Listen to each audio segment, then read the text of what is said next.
Let me ask you something. Imagine your whole city is starving. The crops didn't grow, the rivers are drying up, and people are getting weaker day by day. Some have already died, and no one understands why this is happening. The only explanation that people seem to have is that the gods are angry.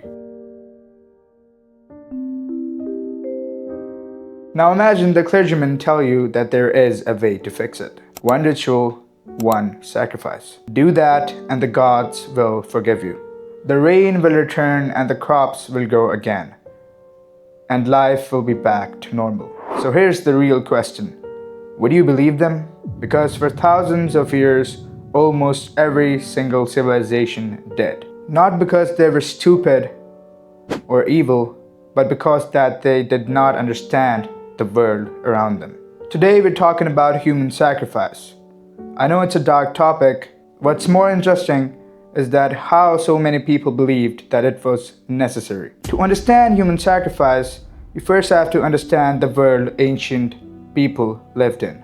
Today, if there is a drought, scientists explain it through climate patterns. Today, if lightning strikes a tree, we talk about electricity and atmospheric charge. But thousands of years ago, none of these explanations existed. If lightning had struck a village, people believed that a god had struck it.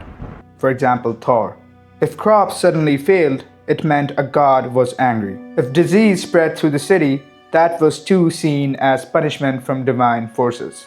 In many ancient cultures, the entire universe was believed to be controlled by some sort of invisible powers which could reward or punish humans whenever they wanted. Because of this, whenever something terrible happened, people believed that they had made the gods angry. The natural solution in their mind was to appease these gods in some sort of way and restore balance. And sometimes they believed that the only way they could do this was through sacrifices. In some instances, human sacrifice. One of the most famous examples of human sacrifice comes from a civilization known as the Aztec Empire. The Aztecs believed something that sounds very shocking to modern audiences. They believed that the sun itself needed human blood to continue its journey across the sky. In their worldview, the universe required sacrifice to continue functioning. If humans stopped offering blood to the gods, they believed that the sun might stop rising and the world could fall into eternal darkness. Because of this belief, prisoners captured during war were often sacrificed during religious ceremonies, held on top of massive pyramids. To modern observers, these rituals seem terrifying. But to the Aztecs, they were sacred responsibilities. They believed that they were helping sustain the universe itself. The Maya civilization also practiced similar rituals as well, though sometimes in different forms. In some ceremonies, the rulers and the clergymen would perform the bloodletting themselves, cutting their own bodies to offer blood to the gods, because blood was seen as the essence of life. Across the Mediterranean, another civilization became associated with disturbing sacrificial rituals. The Ancient Carthage. Greek and Roman writers claim that during time of extreme crisis, Carthaginians sacrificed children to their gods. These rituals were said to be connected to the deity named Moloch. Ancient descriptions claimed that offerings were burnt in sacred ceremonies, meant to gain divine favor. Another important deity that was worshipped in this region was named Baal, B-A-A-L, a god associated with storms, rain, and fertility. If the rain failed or the crops did not grow, people believed that Baal had been angered and needed to be appeased. However, modern historians debate over how accurate these accounts really are. Most of the descriptions of these rituals were written by Carthage's enemies, especially the Romans, who had political motives to portray the Carthagers as barbaric and cruel. But archaeologists have also found burial sites which contain the remains of these children who have been associated with sacrificial rituals. Scholars still debate as to what actually occurred during those rituals and how common they were at that time. The deeper question is that why did so many of those societies believe in these rituals? Much of the answer lies in human psychology.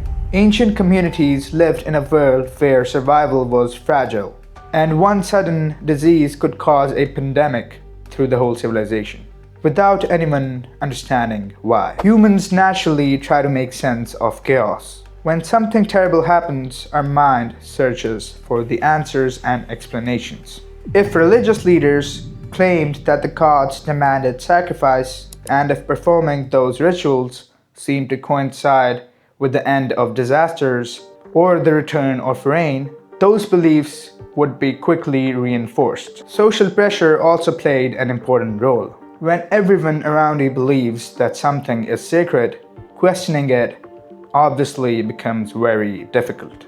And of course, the religious authorities strengthen those beliefs as well. During time of war, famine, or natural disaster, desperation made people willing to try almost anything that could bring stability. Over time, however, a major shift began to take place in these regions. New religious traditions began to change the idea that there were many gods which were demanding sacrifice. Instead, these traditions introduced the idea that there was only one creator of the entire universe. The belief in one God became central to the Abrahamic religions, Judaism, Christianity, and Islam. These religions taught people that the universe was governed by one single God who had control over everything, rather than many different deities who needed to be appeased by these blood rituals. One important example appears in the story of Abraham. According to the tradition, Abraham was commanded to sacrifice his son as a test of faith.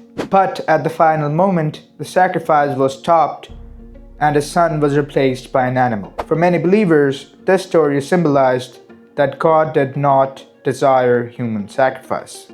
In these traditions, sacrifice became symbolic rather than literal. For example, in the religion of Islam, Eid al-Adha commemorates Abraham's willingness to obey God.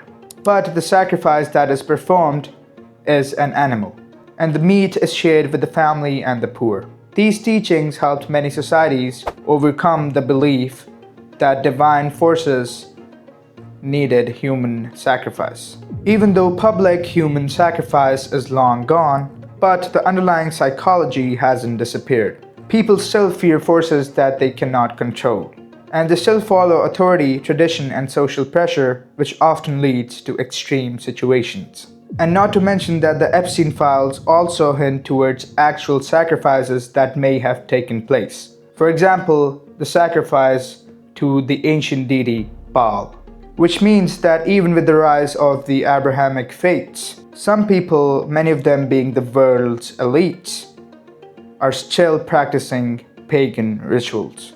It's easy for the modern audience to look at the ancient civilizations and judge them by saying or by thinking that they were irrational or cruel. But the truth is more complicated. The people who participated in these rituals believed that they were saving their communities. They believed that they were preventing disasters, restoring balance, and assuring the survival of their cities. In their minds, they weren't committing acts of cruelty. They were doing what they thought was necessary for survival. If you guys enjoyed this video, don't forget to like, share, and subscribe. And let us know in the comments, what do you want to see next? Other than that, thank you and goodbye. Bling.